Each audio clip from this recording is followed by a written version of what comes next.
కంటి అద్దాల నుండి శాశ్వత విముక్తి పొందండి. లాసిక్ సర్జరీ 14,000 మాత్రమే. వివరాలకు సంప్రదించండి. అసలు ఈ కేసుకి ఆ స్కామ్ కి రితు చౌదరికి సంబంధం ఏంటి అసలు? రితు చౌదరి ఏమో మంచిగా సోషల్ మీడియాలో ఎంతో మంది ఫ్యాన్ ఫాలోవర్స్ ని సంపాదించుకుంది. అండ్ శ్రీకాంత్ ఆయన లైఫ్ లో ఆయన బిజీగా ఉన్నాడు. సింగ్ అసలు ఎవరు అనేది అంత కొంతమందికి అయితే తెలియదు. సడన్ గా ఈ ముగ్గురు సోషల్ మీడియాలోకి వచ్చేసారు, మొత్తం అంతా వైరల్ అయిపోతుంది. అసలు ఇప్పుడు ఎందుకు వచ్చిందంటారు ఈ టాపిక్? అసలు ఈ స్కామ్ ఏంటి అసలు? ఈ సింగ్ చంద్రబాబు నాయుడు గారికి 2 నెలల క్రితం ఒక లెటర్ని ఇవ్వడం వల్ల రితు చౌదరి గోవాకి వెళ్ళిందా? సింగ్, రితు చౌదరి అలాగే శ్రీకాంత్ కొలాబరేషన్ తో వెళ్ళారు. ఇది ఎవరైతే అడుగుతున్నారో వాళ్ళందరికీ ఒకటే సమాధానం అండి. 700 కోట్ల స్కామ్ జరిగిందా జరగలేదా? స్టేట్ వైడ్ గా చూస్తే 7,000 కోట్ల స్కామ్ జరిగింది. అసలు రైడ్ జరుగుతున్న ఇన్ఫర్మేషన్ కూడా ఎవరికి ఇవ్వరు, సడన్ గా వచ్చేసి రైడ్ చేస్తారు. అవును, శ్రీకాంత్ అనే వ్యక్తి ఇక్కడ ప్రైవేట్ వ్యక్తి. ఈ ప్రైవేట్ వ్యక్తికి ఇన్ఫర్మేషన్ ఎవరిచ్చారు? 2 అవకాశాలు ఉన్నాయి. అది ఎంత స్కాము, దాని మార్కెట్ వాల్యూ ఎంత, దాని వాల్యుయేషన్ ఎక్కడ ఉంది, అసలు ఆ ల్యాండ్స్ ఎక్కడ ఉన్నాయి, అవి ఉన్నాయా లేవా అనేది ఎవ్వరూ ఇంతవరకు లీగల్ అనాలిసిస్ చేయాల. హాయ్, హలో, నమస్తే. This is Suvarna. Welcome to Suman TV. Social media on చేస్తుంటే ఒకటే న్యూస్, రితు చౌదరి 700 కోట్ల స్కామ్ జరిగిందా? అసలు ఏం జరుగుతోంది? శ్రీకాంత్, రితు చౌదరి పెళ్లి చేసుకున్నారా? రైట్ నో కలిసి ఉంటున్నారా? విడిపోయారా? స్కామ్కి రితు చౌదరికి సంబంధం ఏంటి? రైట్ నో మనతో మాట్లాడడానికి ప్రముఖ అడ్వకేట్ నాగూర్ బాబు గారు ఉన్నారు. గత కొన్ని రోజుల నుంచి సోషల్ మీడియాలో హల్చల్ చేస్తున్నారు ఈయన. సో ఈయన ప్రస్తుతం ఎవరికి అడ్వకేటో ఆయన మాటలోనే తెలుసుకుందాం. నమస్కారం అండి. నమస్తే అండి. సోషల్ మీడియా ఆన్ చేస్తున్నాం, చాలా క్వశ్చన్స్ ఉన్నాయి. కానీ ఫస్ట్ క్వశ్చన్ ఏంటంటే, మీరు సింగ్కి అడ్వకేటా, లేదంటే శ్రీకాంత్కి అడ్వకేటా, లేదా రితు చౌదరికి అడ్వకేటా? ఎవరికి మీరు అడ్వకేట్ అసలు? సింగ్ మీద 2023లో ఏసీబీ రైడ్ జరిగినప్పుడు శ్రీకాంత్ అనే వ్యక్తి నా దగ్గరికి తీసుకొని వచ్చాడు. యాంటిసిపేటరీ బెయిల్ అప్లికేషన్ వేశాము. సో నేను ఎవరి అడ్వకేట్ని? ఆ కేసులో సింగ్ అడ్వకేట్ని. యాంటిసిపేటరీ బెయిల్స్ 2 టైమ్స్ వేసినా కానీ హైకోర్టులో రిజెక్ట్ అయింది, అండ్ లోయర్ కోర్టులో కూడా రిజెక్ట్ అయింది. ఆయన 1.5 year ఆల్మోస్ట్ అబ్స్కాండ్లో ఉన్నాడు. సో నేను ఆల్వేస్లీ ఆ టైంలో ఆ కేసుకు సంబంధించి సింగ్ అడ్వకేట్ని. సెకండ్, శ్రీకాంత్ నా దగ్గరికి ఎందుకు తీసుకొని వచ్చాడు అంటే, రితు చౌదరి ఒకప్పుడు మేముండే అపార్ట్మెంట్లో ఫ్లాట్లో రెంట్కు ఉండేవాళ్ళు. మా ఫ్యామిలీకి వాళ్ళ ఫ్యామిలీకి దగ్గర సంబంధాలు ఉన్నాయి. వాళ్ళ నాన్నగారు చనిపోయారు, వాళ్ళ నాన్నగారు కూడా మాకు మంచి స్నేహితుడు. ఆ విధంగా రితు చౌదరి పరిచయం, రితు చౌదరి ద్వారా శ్రీకాంత్ పరిచయం. శ్రీకాంత్ అనే వ్యక్తి నా దగ్గరికి ఈ సబ్ రిజిస్ట్రార్ సింగ్ని ఆయన తప్పించుకున్నప్పుడు తీసుకొని వచ్చారు యాంటిసిపేటరీ బెయిల్ అప్లికేషన్స్.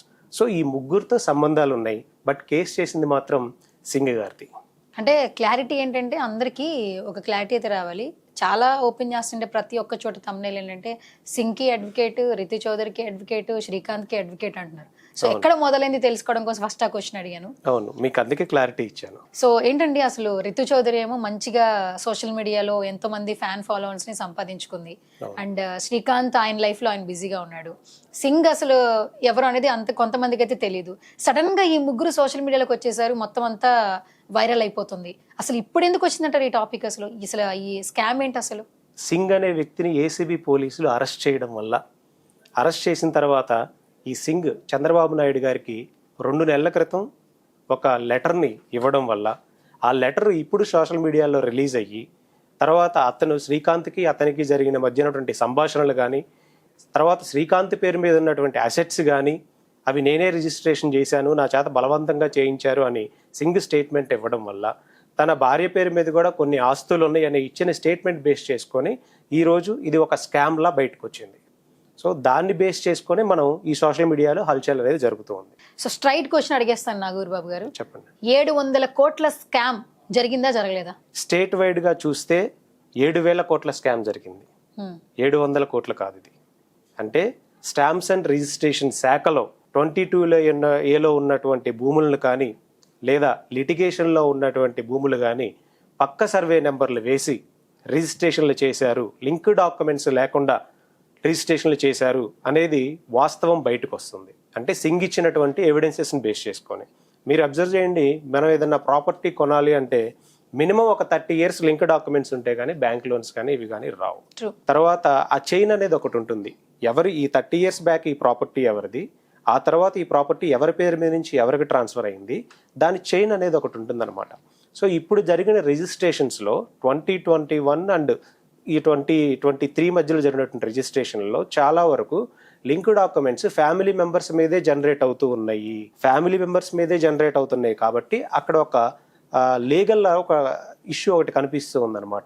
ఎందుకు ఈ లింక్ డాక్యుమెంట్స్ లేకుండా ప్రాపర్టీస్ ఉన్నాయి అంటే సబ్ రిజిస్ట్రార్ల హస్తం ఏమైనా ఉందా, వీళ్ళు కొల్యూడ్ అయిపోయి ఏమైనా ఉన్నారా అనేది మనం ఆలోచించాలి ఇక్కడ. సో ఈ ఓవరాల్ విషయంలో క్లియర్గా ఈ ఇష్యూలో సబ్ రిజిస్ట్రార్లు అండ్ ఏసీబీకి సంబంధించినటువంటి కొంతమంది అధికారులు, ఇప్పుడు శ్రీకాంత్ బయట పెట్టినట్టుగా కొంతమంది పెద్దల పేర్లు ఇవన్నీ వస్తున్నాయి కాబట్టి దీన్ని స్టేట్ వైడ్ గా ఒక సింగ్ గారు బయట పెడితేనే ఇంత స్కామ్ అనేది తెలుస్తూ ఉంది. స్టేట్ వైడ్ గా ఉన్నటువంటి సబ్ రిజిస్ట్రార్లు బయట పెడితే ఎంత స్కామ్ అనేది మనం ఆలోచించాలి. అంటే దీన్ని ఇన్వెస్టిగేషన్ చేయాల్సినటువంటి బాధ్యత ఇప్పుడున్నటువంటి ప్రభుత్వం మీద ఉంది.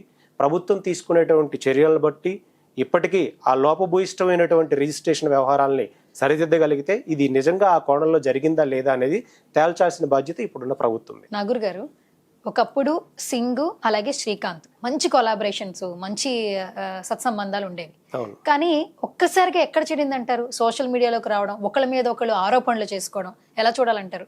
సింగ్ అనే వ్యక్తి మీద ఏసీబీ పోలీసులు రైడ్ జరిగేటప్పుడు శ్రీకాంత్ అనే వ్యక్తి ఇన్ఫర్మేషన్ ఇచ్చాడు సింగ్కి రైడ్ జరుగుతుంది అని.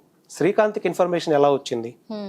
ఏసీబీ పోలీసులు చాలా రిక్కీగా చాలా స్ట్రాంగ్ గా చేస్తారు కదా, రెక్కీ చేస్తారు, ప్రాపర్టీస్ అన్ని తీస్తారు. శ్రీకాంత్కి ఇన్ఫర్మేషన్ ఎవరు ఇచ్చారు? అసలు రైడ్ జరుగుతున్న ఇన్ఫర్మేషన్ కూడా ఎవరికి ఇవ్వరు, సడన్ గా వచ్చేసి రైడ్ చేస్తారు. అవును, శ్రీకాంత్ అనే వ్యక్తి ఇక్కడ ప్రైవేట్ వ్యక్తి. ఈ ప్రైవేట్ వ్యక్తికి ఇన్ఫర్మేషన్ ఎవరిచ్చారు? రెండే అవకాశాలు ఉన్నాయి ఇందులో. ప్రభుత్వంలో ఉన్నటువంటి పెద్దలు కానీ లేదా ఏసీబీ అధికారుల్లో ఉన్నటువంటి కొంతమంది అధికారులు కానీ, ఈ ఇద్దరికే ఛాన్స్ ఉంది. ఇప్పుడు ఈ ఇన్ఫర్మేషన్ వల్ల ఈ సింగ్ అనే వ్యక్తి బయటికి రాగలిగాడు. బయటకు వచ్చిన తర్వాత నా దగ్గరికి తీసుకొని వచ్చారు. అంటే అతనికి ఒక రైట్ ఉండిద్ది, అబ్స్కాండ్ అయినా యాంటిసిపేటరీ బెయిల్ వేసుకునే రైట్ ఉంది. కాబట్టి యాజ్ ఏ అడ్వకేట్గా శ్రీకాంత్కి రితు చౌదరి ద్వారా నాకు పరిచయం ఉండడం వల్ల శ్రీకాంత్ అనే వ్యక్తి నా దగ్గరికి తీసుకొని వచ్చారు. దాన్ని బెయిల్ పిటిషన్స్ మూవ్ చేశాం. 2 times రిజెక్ట్ అయింది. సో అప్పటి వరకు వీళ్ళు బాగానే ఉన్నారు. తర్వాత శ్రీకాంత్ అనే వ్యక్తికి ఇతను చెప్పిన పేర్ల ప్రకారం ఇప్పుడు మీడియాలో కొన్ని పేర్లు బయటకు వస్తున్నాయి. అండ్ కేఎన్ఆర్ అని కానీ ఇంకా కొంతమంది పేర్లు వస్తూ ఉన్నాయి. సునీల్ అని కానీ, నెక్స్ట్ డీజీ గారు అనే రాజేంద్రనాథ్ రెడ్డి గారి పేర్లు ఇలా వస్తున్నాయి. వీళ్లతో సత్సంబాలు ఉన్న మాట వాస్తవం. శ్రీకాంత్కి ఇంటర్నల్ లాబింగ్ ఏదైనా చేసి సింగ్ను బయటికి తీసుకొని వద్దామా అనే ప్రయత్నం అయితే చేశాడు ఇతను. ఇంటర్నల్ లాబింగ్ చేసి సింగ్ను తీసుకొచ్చే ప్రయత్నంలో సింగ్ దగ్గర నుంచి అప్పటికే తన ప్రాపర్టీస్ అన్నీ సీజ్ అయిపోయి ఉన్నాయి, తన బంధువుల ప్రాపర్టీస్ సీజ్ అయిపోయి ఉన్నాయి, తన బ్యాంక్ అకౌంట్స్ అన్ని సీజ్ అయిపోయి ఉన్నాయి. అటువంటి కష్ట సమయంలో కూడా సింగ్ అనే వ్యక్తి కొంత అమౌంట్ తీసుకొని వచ్చి శ్రీకాంత్కి ఇవ్వడం జరిగింది. ఆ ఇచ్చిన అమౌంట్కి ఇలా రిటర్న్ ఇవ్వకపోవడం వల్ల ఈ ఎలిగేషన్ అంతా బయటకు వచ్చింది. అంటే నన్ను ఈ కష్ట సమయంలో కూడా మోసం చేస్తాడా? నేను అతను చెప్తున్న ఆడియోలోనే నేను ఫ్రీగా రిజిస్ట్రేషన్లు చేశాను, ఇతను చెప్పిన చోటల్లో నేను డబ్బులు ఇచ్చాను అని చెప్తూ ఉన్నాడు. ఆ ఆడియోలను బేస్ చేసుకొని, అతను ఇచ్చిన ఎవిడెన్సెస్ బేస్ చేసుకొని. సో ఇప్పటి వరకు శ్రీకాంత్కి వైజ్గా ప్రాపర్టీస్ ఎక్కడెక్కడ ఉన్నాయి ఏంటి అనేది మొత్తం సింగ్ దగ్గర లిస్ట్ ఉండడం వల్ల ఆ లిస్ట్ మొత్తం అతను బయట పెట్టాడు. అది బయట పెడితే ఇవన్నీ చూసుకుంటే లింక్ డాక్యుమెంట్స్ లేకుండా జరిగిన రిజిస్ట్రేషన్స్ ఇవన్నీ ఉన్నాయి. కాబట్టి ఆ స్కామ్ అనేది ఒక మీడియాలో అయితే ఒక బయటకు వచ్చేసింది 700 కోట్ల స్కామ్ అని.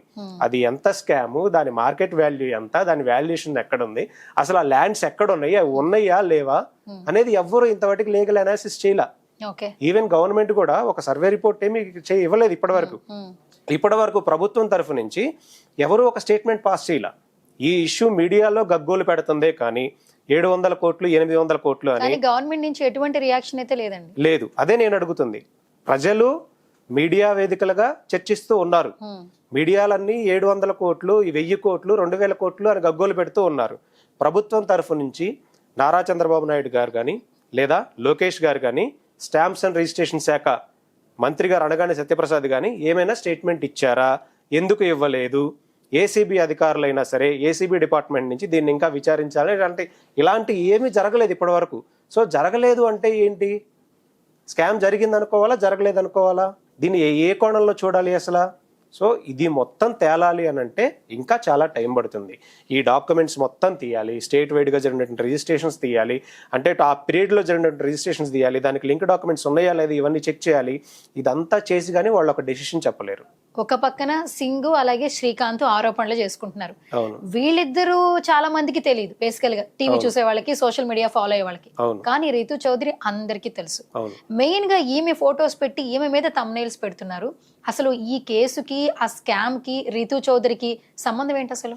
రీతు చౌదరిని శ్రీకాంత్ అనే వ్యక్తి మ్యారేజ్ చేసుకొని ఒక 6 నెలల సమయం కలిసి ఉన్నాడు.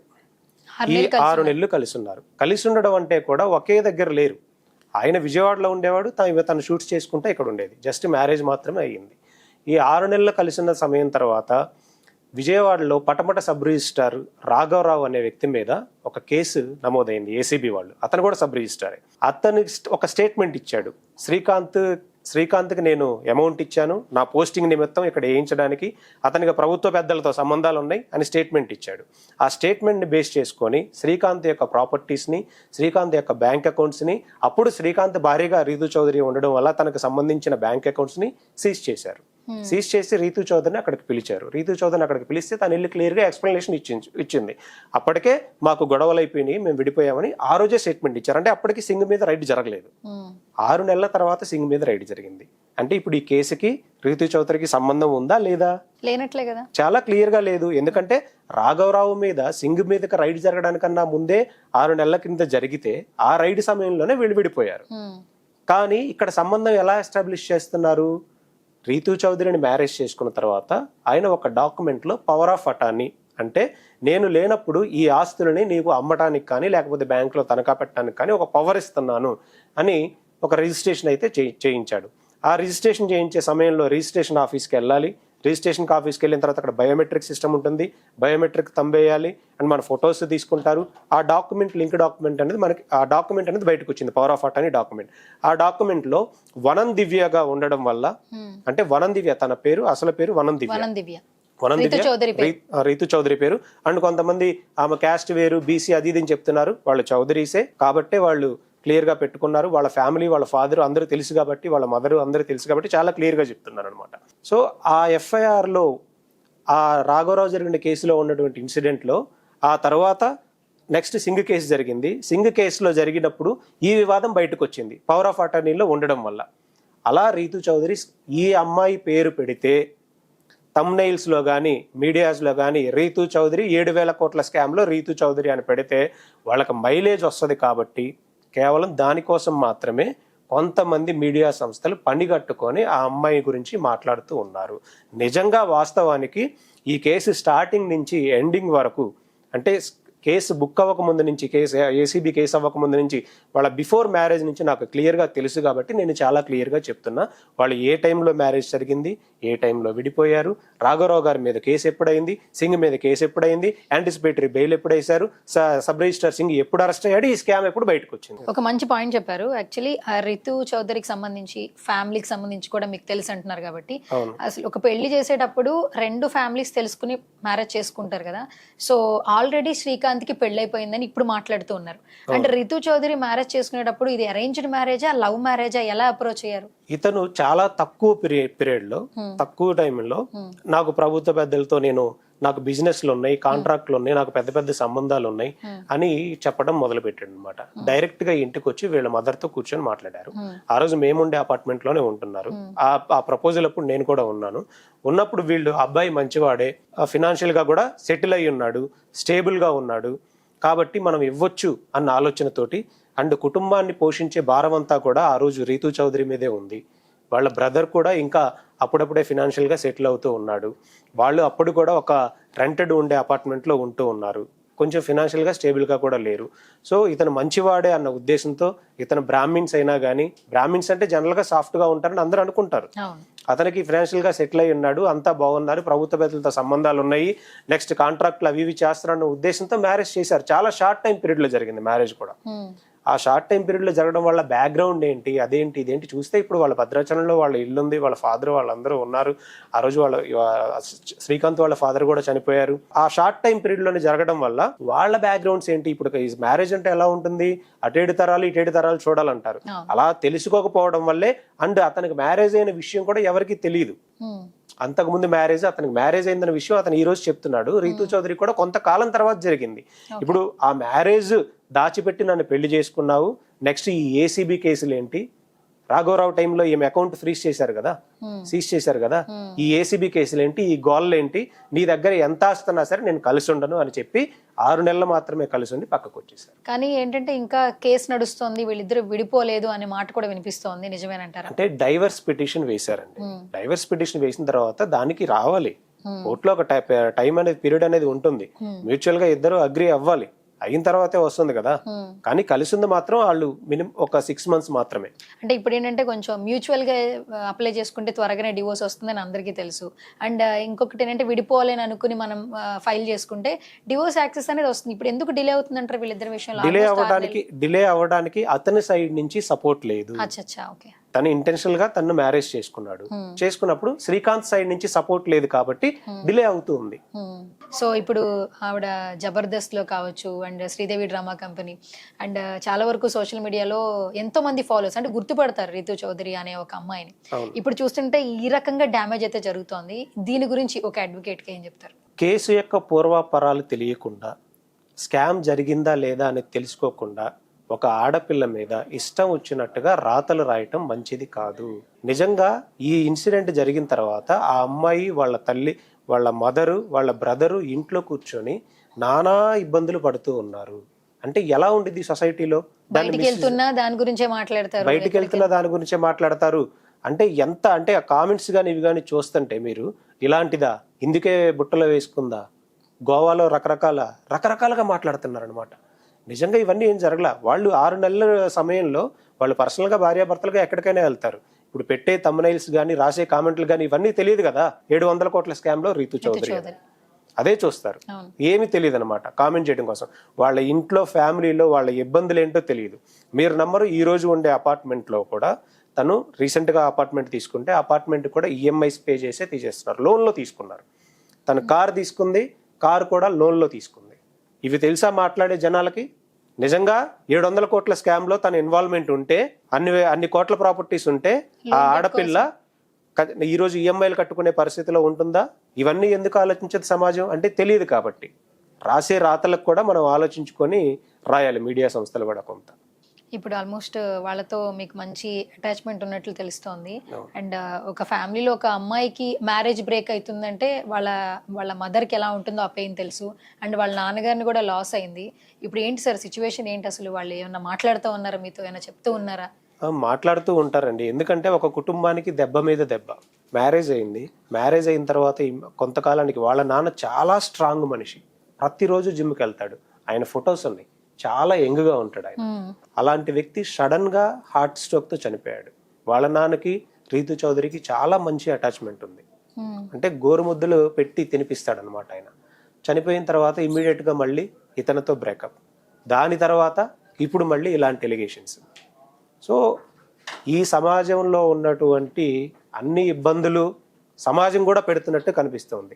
పర్సనల్ గా తనకి ఇబ్బందులు ఉంటే ఈ రోజు ఇలాంటి రాతలు రాసి మీడియాలో ఇలాంటి కామెంట్స్ చేసి ఏదైతే ప్రొఫెషనల్ గా కూడా ఇబ్బందులు పెట్టే పరిస్థితి కనిపిస్తుంది. నిజంగా రీతూ చౌదరి ఇన్వాల్వ్మెంట్ ఉంటే ఈ రోజు తను హైదరాబాద్ లో తన మొబైల్ ఆన్ చేసుకొని చాలా ధైర్యంగా ఉంది. ధైర్యంగా అంటే ఇంట్లోనే ఉంది. ఇంట్లో ఉంటే మరి అదే ఏసీబీ అధికారులు వచ్చి రీతూ చౌదరి గారిని ఎందుకు అరెస్ట్ చేయలేకపోయారు? నిజంగా తన క్రైమ్ ఉంటే ఈ రోజు ఈ పాటికి ఆగమేఘల మీద వచ్చేస్తారు కదా పోలీసులు. వచ్చారా? రాలేదు కదా. ఈ స్కామ్ ఎప్పుడు బయటకు వచ్చింది? 3 days 4 days అవుతుంది already. Sub registrar Singh arrest అయ్యాడు. ఈ సబ్ రిజిస్ట్రార్ సింగ్ గారు ఈ లేఖను ఎప్పుడు ఇచ్చారు? ఆయన 2 months బ్యాక్ ఇచ్చారు. మరి 2 months బ్యాకే తెలిసినప్పుడు ఎందుకు మరి వీళ్ళ మీద నిజంగా స్కామ్ జరుగుంటే ఎందుకు తీసుకోలేదు చర్యలు? ఆ స్కామ్ కి రీతూ చౌదరి గారికి ఎలాంటి సంబంధం లేదు. సో తను ఏమన్నా బయటకు వచ్చి మాట్లాడతానని చెప్తుందా సార్? ఎందుకంటే సార్ సోషల్ మీడియా ఆన్ చేస్తుంటే ఆ అమ్మాయి ఫొటోసే పెట్టి డైరెక్ట్ తమ్నైల్స్ వేసేస్తున్నారు. అండ్ లోపల ఇన్ఫర్మేషన్ మీరు అన్నట్టు లోపల ఏం జరుగుతుంది అనేది ఎవరు వినరు, చూడరు. అంటే ఒక జస్టిఫికేషన్కి వచ్చేస్తున్నారు. ఇంకా పెరిగిపోతూ ఉంటుంది కదా నెగిటివిటీ కూడా. అండ్ తను ఇప్పుడు ప్రొఫెషనల్ గా బయట తిరుగుతోంది, అందరూ నోన్ చేసే పర్సన్. ఏమైనా డిస్కస్ చేసారా బయటకు వచ్చి దీని ముందు క్లారిటీ ఇవ్వాలని కానీ? అంటే చేయని తప్పుకి ఎందుకు ఎక్స్ప్లెనేషన్ ఇవ్వాలి? తను ఎలాంటి క్రైమ్ చేయలేదు, ఆ క్రైమ్లో ఇన్వాల్వ్మెంట్ లేదు. చేయని తప్పుకి తను వచ్చి ఎందుకు సంజాయిషి చెప్పుకోవాలి? మీడియా వాళ్ళు రాస్తున్నారు లేకపోతే ఇలా చేస్తున్నారు అని తనంతట తాను వచ్చేసి ఎక్స్ప్లెనేషన్ ఇవ్వాల్సిన నెసెసిటీ లేదు. తనకు నిజంగా ఏసీబీ నుంచి కానీ ఇంకొక నుంచి కానీ కాల్ ఏమీ రాలేదు, ఒక నోటీస్ కూడా రాలేదు. అసలు దానిలో ఇన్వాల్వ్మెంటే లేదు కాబట్టే కదా ఇంకా ఏసీబీ వాళ్ళు పిలవలేదు. లేదా పిలుస్తారుగా. లాస్ట్ టైం రాఘవరావు కేసులో తనకి సంబంధించిన ఒక అకౌంట్ ఫ్రీజ్ అయితే తను వెళ్ళింది, ఎక్స్ప్లెనేషన్ ఇచ్చింది, ఆ అకౌంట్స్ అన్ని అన్ఫ్రీజ్ చేసుకునే ప్రయత్నాలు చేస్తూ ఉన్నారు. బట్ ఇప్పుడు వాళ్ళు అప్పుడే విడిపోయి ఉన్నారు కాబట్టి సింగ్ కేసులో ఎలాంటి ఇన్వాల్వ్మెంట్ లేదు, చాలా క్లియర్గా తెలుస్తూ ఉంది. తను ప్రజలకు వచ్చి లేకపోతే మీడియా ముఖంగా వచ్చి ఎక్స్ప్లెనేషన్ ఇవ్వాల్సిన నెసిటీ ఏమైనా ఉందా? క్రైమ్లో ఇన్వాల్వ్ అయ్యి తను నిజంగా ఏదన్నా తన ఇన్వాల్వ్మెంట్ ఉంది అని తెలిస్తే డెఫినెట్గా వస్తుంది. ఎలాంటి లేదు కాబట్టి చెప్పాల్సింది మనకి మీడియా సంస్థల కన్నా కూడా ముఖ్యంగా ప్రభుత్వానికి చెప్పాలి. ప్రభుత్వం నుంచి ఎలాంటి ఇది లేదు. లేనప్పుడు తన అంటే స్వనిర్ణయం అది. ఒక్కొక్కళ్ళు కొంతమంది ముందుగానే వచ్చేసేసి చెప్పేస్తారు. తను తీసుకున్న నిర్ణయం ఇది, నేను రాకూడదు, నేను చెప్పాల్సిన నెసిటీ లేదు, నా గురించి ఇలా తప్పుడు రాతలు రాస్తూ ఉన్నారు, నేను ఒకళ్ళతో మాట్లాడితే 100 మైకులు వచ్చి నా ముందు పెట్టి నన్ను దోషిగా చిత్రీకరించే ప్రయత్నాలు జరుగుతాయి, నేను ఒకటి మాట్లాడితే 100 మాటలు మాట్లాడినట్టు చూపిస్తారు, నేను అవకాశాన్ని ఇవ్వదలుచుకోలేదు అని చాలా క్లియర్గా తను చెప్పింది. కమింగ్ టు శ్రీకాంత్, అండ్ శ్రీకాంత్తో కూడా మీకు మంచి కమ్యూనికేషన్స్ ఉన్నాయి అండ్ మీతో మాట్లాడడం కూడా జరుగుతుంది. అసలు బేసికల్గా తన మెంటాలిటీ ఏంటి? అసలు శ్రీకాంత్ అనే ఒక పర్సన్ని డిఫైన్ చేయాలంటే ఏం చెప్తారు? అంటే అంత పర్సనల్ అటాచ్మెంట్ ఏం లేదండి శ్రీకాంత్కి నాకు. ఎలా తెలుసు అంటే రీతు చౌదరి గారి మ్యారేజ్ సమయంలో తెలుసు. నెక్స్ట్ సబ్ రిజిస్టార్ సింగ్ ని నా దగ్గరికి తీసుకొచ్చినటువంటి వ్యక్తిగా తెలుసు. అండ్ కొన్నిసార్లు 2-3 సార్లు కలవడం వల్ల అతని ప్రొఫైల్ హై ప్రొఫైలే. తనకి కొంతమంది ప్రభుత్వ పెద్దలతోటి, అప్పుడున్నటువంటి ప్రభుత్వ పెద్దలతో సంబంధాలు అయితే ఉన్నాయి. తను మాట్లాడుతూ ఉంటాడు, కాల్స్లో కానీ లేకపోతే విడిగా కానీ మాట్లాడుతూ ఉంటాడు. అతని గురించి అంతవరకే తెలుసు. ఈ ప్రభుత్వ పెద్దలు అన్నారు కదా, సోషల్ మీడియాలో చాలా వరకు ఏంటంటే ఒక చెప్పేస్తున్నారు, స్టేట్మెంట్లు ఇస్తున్నారు. శ్రీకాంత్కి గత ప్రభుత్వంలో ఉన్నటువంటి కొంతమంది పెద్దలు అంటే జగన్ గారికి, భారతి గారికి అసలు రిలేషన్స్ ఏంటి, కొలాబరేషన్స్ ఏంటి, జగన్ గారి పిఏ కేఎన్ఆర్ గారికి ఈయనకి సంబంధాలు ఏంటి, సునీల్ ఎందుకు ఇన్వాల్వ్ అవుతున్నారు, వీళ్ళందరికీ కొలాబరేషన్స్ ఏంటి, ఈయన బ్రాహ్మణ్ రెడ్డి కాదు, బట్ పోనీ అలా కూడా మాట్లాడుకున్న ఎలాంటి రిలేషన్స్ ఉన్నాయి వీళ్ళ మధ్య అనే క్వశ్చన్స్ ఎక్కువ వస్తున్నాయి. ఏం చెప్తారు? అతనిచ్చిన స్టేట్మెంట్ ని బేస్ చేసుకొని గత 2-3 రోజులుగా ఒక స్టేట్మెంట్ ఇస్తూ ఉన్నాడు. అతనిచ్చిన స్టేట్మెంట్ బేస్ చేసుకొని భారతి గారికి, జగన్ గారికి తనకి ఎలాంటి సంబంధం లేదు, కానీ ఆ రోజు ఉన్నటువంటి అధికారులతో కొంతమందితో సంబంధం ఉంది. కేఎన్ఆర్తో కొన్ని ఆడియోలు అయితే రిలీజ్ అయినాయి. ఆ ఆడియోలు అంటే సింగ్ గారికి ఇతనికి మధ్య జరిగినటువంటి సంభాషణ రిలీజ్ అయింది. దానిలో కేఎన్ఆర్ ప్రస్తావన ఉంది కాబట్టి కేఎన్ఆర్తో సంబంధాలు ఉన్నాయి. సజ్జల రామకృష్ణారెడ్డి గారి పిఏ అంటే ఓఎస్డి దశరథ రామరెడ్డి గారితో సంబంధాలు ఉన్నాయి. ఇవన్నీ శ్రీకాంత్ ఇచ్చినటువంటి స్టేట్మెంట్స్. అదేవిధంగా మాజీ డీజీపీ గారితో సంబంధాలు ఉన్నాయని తనే స్టేట్మెంట్ ఇచ్చాడు. సో వారితో సంబంధాలు ఉన్నాయని తను చెప్తున్నాడు కాబట్టి వాళ్ళతో ఉన్నాయి. ఇప్పుడు మనకి చెప్పి వెళ్ళి మాట్లాడరు కదా, నాతో వాళ్ళతో ఉన్నాయి వీళ్ళతో ఉన్నాయని. తను ఇచ్చిన స్టేట్మెంట్ బేస్ చేసుకుని వాళ్ళతో సంబంధాలు ఉన్నాయి. కానీ తనకి భారతీ మేడం గారికి కానీ లేదా తనకి జగన్మోహన్ రెడ్డి గారికి ఎలాంటి సంబంధాలు లేవు. కమింగ్ టు సింగ్ అండి, అసలు ఆదాయానికి మించి ఆస్తులు ఉన్నాయనే ఆరోపణలు ఎక్కువగా వస్తున్నాయి సింగ్ మీద. నిజంగా సింగ్ వాళ్ళ ఆస్తుల వివరాలు ఏమైనా తెలుసా? అసెట్స్ గురించి ఏమైనా చెప్పగలరా? ఎఫ్ఐఆర్ రిజిస్టర్ చేసేటప్పుడు ఏసీబీ అధికారులు ఎఫ్ఐఆర్ని బేస్ చేసుకొని సింగ్ గారికి ₹1,20,00,000 ఇతని ఆ టెన్యూర్ ఉంటుంది అనమాట. ఒక అధికారి పనిచేసిన ఈ కాలంలో ₹1,20,00,000 ఉండాలి. కానీ ₹1,80,00,000 ఇతని ఆస్తులుగా ఉన్నాయి. ఈ 60 లక్షలు అతనికి ఎక్కువ ఉన్నాయి అని ఎఫ్ఐఆర్ నమోదు చేశారు. నమోదు చేసిన తర్వాత ఏసీబీ అధికారులు రైడ్ చేసేటప్పుడు ఎలా చేస్తారు? జనరల్గా చాలా ప్రైవేట్ గా అసలు ఎవరికీ తెలియకుండా రైడ్స్ చేస్తారు. కానీ ఇక్కడ సింగ్ తప్పించుకున్నాడు. అంటే చాలా మంది అంటున్న మాట ఏంటంటే సింగ్ ని తప్పించుకోలేదు, ఇన్ఫర్మేషన్ ఇచ్చేశారు అని అంటున్నారు. అంటే సింగ్ గారి వయసు అప్పుడు 60 సంవత్సరాలు అండి, 59 అటు ఇటుగా ఉన్నట్టుంది. పెద్ద ఆయనకి almost 2 times heart bypass surgery జరిగింది. సో ఆయనకి అంటే ఒక 6 నెలల్లో రిటైర్ అవ్వబోతారు కూడా. ఆ సమయంలో రైడ్ జరిగింది. ఏసీబీ రైడ్ ప్రాపర్టీస్ ఉన్నాయి అన్నప్పుడు ఏకదాటిగా అతనికి ఎక్కడెక్కడ ప్రాపర్టీస్ ఉన్నాయి, ఎక్కడెక్కడ కుటుంబ సభ్యులు ఉన్నారు, వాళ్ళ మీద నిఘా పెట్టి, అతని ఇంటి మీద నిఘా పెట్టి, వాళ్ళ ఆస్తులు ఎక్కడెక్కడ ఉన్నాయో ఆల్రెడీ తీసి, అతని ఇంట్లో ఉన్నాడా లేదా అని నైట్ రిక్కి పెట్టి, తన మొబైల్ సిగ్నల్ చూసుకొని రైట్ చేస్తారు. కానీ ఇక్కడ చాలా తెలివిగా ఇంటర్నల్ ఇన్ఫర్మేషన్ లీక్ చేశారు. లీక్ చేయడం వల్ల సింగ్ అనే వ్యక్తి తప్పించాడు. ఆ లీక్ చేసిన వ్యక్తి ఎవరు? చీమకుర్తి శ్రీకాంత్. చీమకుర్తి శ్రీకాంత్కి ఎవరు లీక్ చేశారు? అప్పుడు ఉన్నటువంటి ఏసీబీ అధికారులైనా అయి ఉండొచ్చు, లేదా గవర్నమెంట్ లో ఉన్నటువంటి కీ పర్సన్స్ అయినా అయి ఉండొచ్చు. చీమకుర్తి శ్రీకాంత్ నుంచి ఇన్ఫర్మేషన్ అయితే వచ్చింది. అదే విధంగా ఏసీబీ అధికారుల్ని ఆ తరువాత ఒక 5 అధికారుల్ని సస్పెండ్ చేయడం కూడా జరిగింది. ఈ విషయానికి సంబంధించి సింగ్ కేసుకి సంబంధించి 5 అధికారుల్ని సస్పెండ్ చేయడం జరిగింది. ఇతను ఆల్మోస్ట్ 1.5 year అబ్స్కాండ్ లో ఉన్నాడు.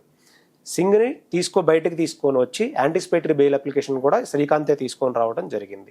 ఇది శ్రీకాంత్ అనే వ్యక్తి ఆ ప్రభుత్వ పెద్దలతోటి కానీ లేకపోతే ఏసీబీ అధికారులతోటి కానీ ఎలాంటి మ్యానిపులేషన్ చేయలేకపోయాడు కాబట్టి ఇతని మీద ఒక నెగిటివిటీ అనేది సింగ్ మనసులో క్రియేట్ అయిపోయింది అనమాట.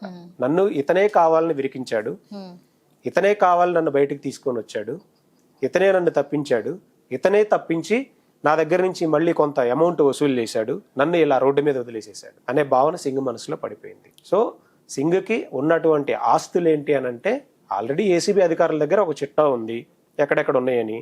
ఆ ఆస్తులను బేస్ చేసుకుని వాళ్ళు ఇన్వెస్టిగేషన్ చేస్తారు. అయితే ఇందులో కీలకమైన అంశం ఏంటంటే సింగ్ రాసిన లెటర్లో కొల్లూరులో నేను ఒక దేవాలయాన్ని నిర్మించాను, ఆంజనేయ స్వామి దేవాలయం, భవానీమాత దేవాలయం ఇవన్నీ శిథిలావస్థలో ఉంటే మా తండ్రి నేను భక్తిపరులైనందున దైవ చింతన ఉండడం వలన మేము ఆ దేవాలయాన్ని పునర్నిర్మించాము. ఎలా నిర్మించారు? విరాళాలు వసూలు చేసి. విరాళాలు వసూలు చేయడం కోసం ఏం చేశారు? ఒక ట్రస్ట్ అకౌంట్ క్రియేట్ చేశారు. అందరి దగ్గర నుంచి, దాతల దగ్గర నుంచి కొంత సేకరించి వాటిని కార్యకలాపాలు నిర్మిస్తూ ఉన్నారు. ఏసీబీ అధికారులు ఎప్పుడైతే సింగ్ వీళ్ళకి దొరకకుండా పారిపోయాడో ఏసీబీ అధికారులు చేసినట్టు ప్రయత్నం ఏంటంటే ఆ దేవాలయానికి సంబంధించినటువంటి ఆస్తులను కూడా సింగ్ ప్రాపర్టీస్ గా చూపించే ప్రయత్నం అయితే చేశారు. ఆ దేవాలయానికి సంబంధించిన డాక్యుమెంట్స్ కూడా ట్రస్ట్ డాక్యుమెంట్స్ తీసుకొని వచ్చారు. నెక్స్ట్ సింగ్ పారిపోయాడు అని చెప్పాలి అని అంటే మనకున్న ఎవిడెన్సెస్ ఏంటి? సింగ్ ఎలా పారిపోతాడు? 59 సంవత్సరాల వయసు ఉన్న వ్యక్తి గోడ దూకి పారిపోడు కదా, అబ్స్కాండ్ అని రాయడానికి ఇంటర్నల్ ఇన్ఫర్మేషన్ ఉంది కదా. అతని ఇంట్లో ఉన్నటువంటి సీసీటీవీ ఫుటేజ్ మొత్తం తీసుకొని వెళ్ళిపోయారు. నెక్స్ట్ వాళ్ళ కూతుర్లు, 2 కూతుర్లు ఉన్నారు.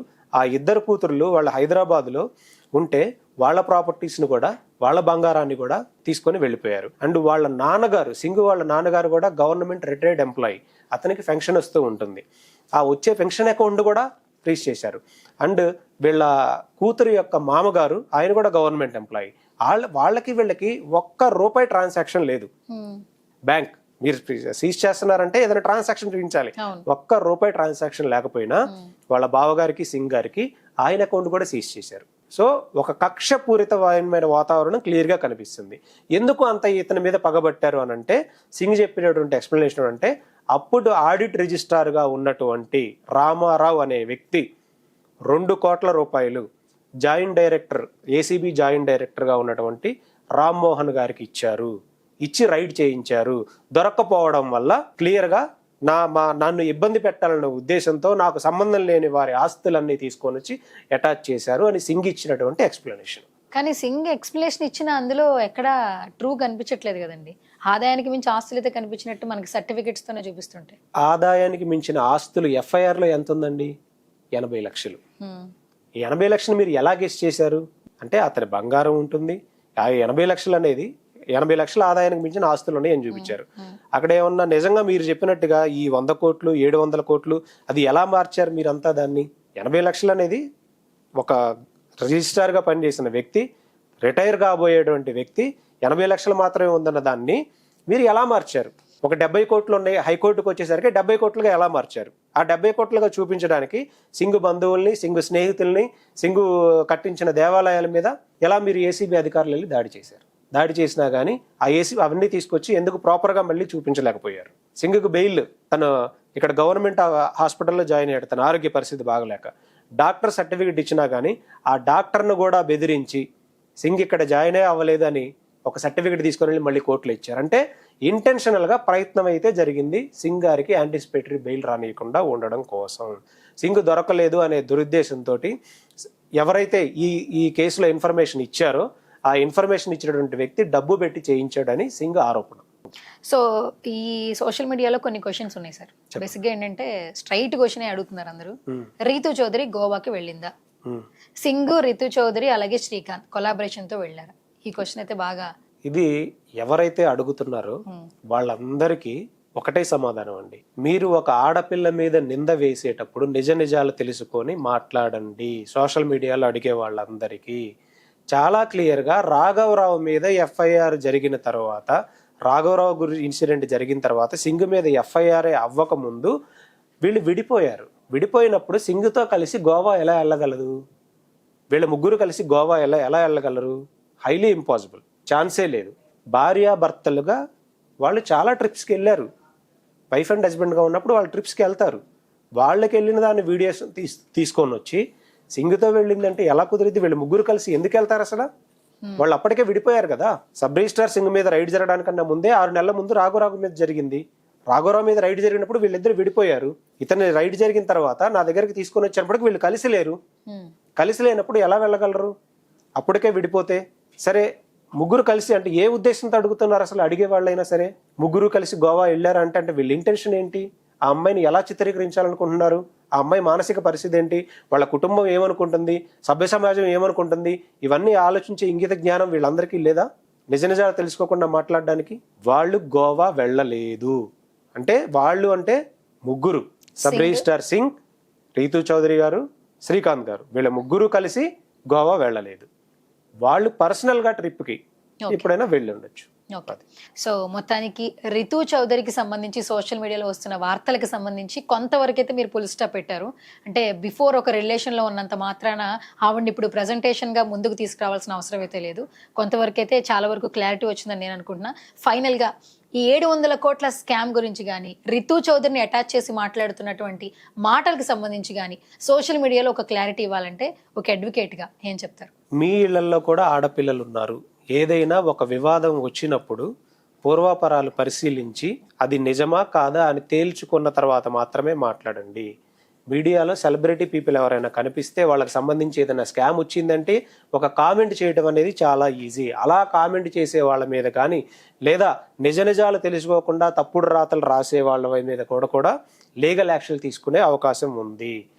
లీగల్గా కూడా దాన్ని ఫైట్ చేసే అవకాశం ఉంది. దయచేసి మీరు ఒక్కసారి ఆలోచించుకొని, అడ్వకేట్గా అండ్ హ్యూమన్ బీయింగ్గా చెప్తున్నాను, మీ ఇళ్లల్లో ఉన్న ఆడవాళ్ళ పరిస్థితి కూడా ఆలోచించుకోండి. ఒక రాత మనం రాసేటప్పుడు, అమ్మాయి గురించి మాట్లాడేటప్పుడు ఆ స్కామ్లో సంబంధం ఉందా, నువ్వు కేసు మొత్తం స్టడీ చేసి నీ ఒపీనియన్ చెప్తే తప్పులేదు. కానీ కేసు ఏంటో తెలియదు, ఎఫ్ఐఆర్ ఏంటో తెలియదు, స్కామ్లో ఉందో లేదో తెలియదు, ఎవరో ఏదో రాశారని ఇంకా దాన్ని పట్టుకొని గొర్రెల్లాగా రాసేస్తూ ఉంటారు అనమాట. దయచేసి అలాంటి రాతలు రాయొద్దు, అలా మాట్లాడొద్దు. పూర్తిగా తెలుసుకున్న తర్వాతే, వివాదం ఏంటో పూర్తిగా తెలుసుకున్న తర్వాతే మాట్లాడితే మంచిది. ఇలా మాట్లాడితే రేపు మన ఇళ్లలో వాళ్ళ గురించి కూడా ఇలాగే మాట్లాడతారు. అది మనం ఒకసారి ఆలోచించుకోవాలి. థ్యాంక్ యూ అండి. Thank you so much. Thanks అండి. అసలు ఈ కేసుకి, ఆ స్కామ్కి, రితూ చౌదరికి సంబంధం ఏంటి అసలు? రితూ చౌదరి ఏమో మంచిగా సోషల్ మీడియాలో ఎంతో మంది ఫ్యాన్ ఫాలోవర్స్ని సంపాదించుకుంది. అండ్ శ్రీకాంత్ ఆయన లైఫ్లో ఆయన బిజీగా ఉన్నాడు.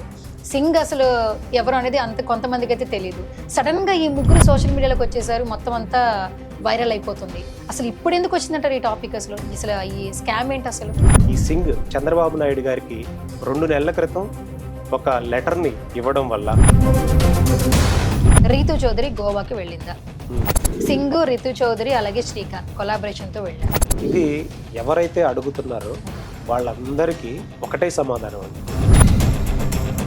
700 కోట్ల స్కామ్ జరిగిందా, జరగలేదా? స్టేట్ వైడ్గా చూస్తే 7,000 కోట్ల స్కామ్ జరిగింది.